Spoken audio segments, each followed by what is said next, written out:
L'humanité a célébré ce vendredi 15 septembre 2023 la journée internationale de la démocratie.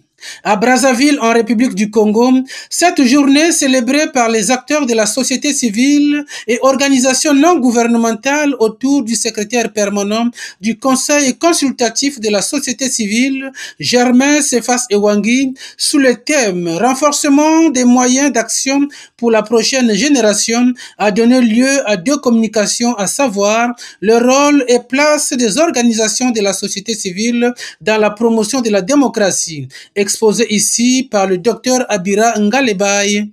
Pour faire la démocratie, il faut qu'il y ait des citoyens. Or, les citoyens, c'est ceux qui participent et qui sont les acteurs de la société civile. Donc, ipso facto, relation entre société civile et démocratie est inévitable. On ne peut pas avoir dans une structure ou dans un État une société civile qui ne contribue pas à la démocratie, où la démocratie n'est pas dépendante de la société civile. Elle doit être comme l'éveil, le contre-pouvoir. Elle doit être là pour suivre la régularité des mandats. Démocratie et liberté de presse, rôle et place du Conseil supérieur de la liberté de communication, thème animé par Joachim Banza, membre de cette institution régulatrice des médias et ancien journaliste. À travers cette communication, j'ai essayé de présenter les missions du Conseil, mais surtout les enjeux qui président à la création de cette institution.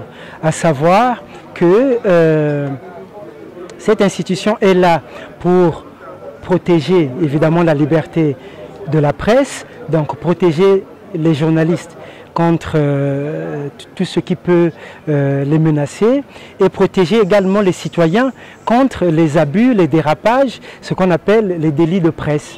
Donc au milieu de ça, ces enjeux consistent tout simplement à ce que la démocratie soit bien appréciée parce que les médias qui concourent à la liberté de presse sont un thermomètre du fonctionnement démocratique d'un pays. La démocratie qui s'est imposée comme le seul système fiable ne saurait se décréter selon Germain Cephas Ewangui qui a indiqué qu'elle reste un processus, une construction. La démocratie se construit de façon méthodique. La démocratie est un travail lent. Et tous les pays qui n'ont pas encore accédé à la démocratie, aujourd'hui se battent pour accéder à la démocratie. Ceux qui sont déjà dans le système démocratique se battent pour consolider.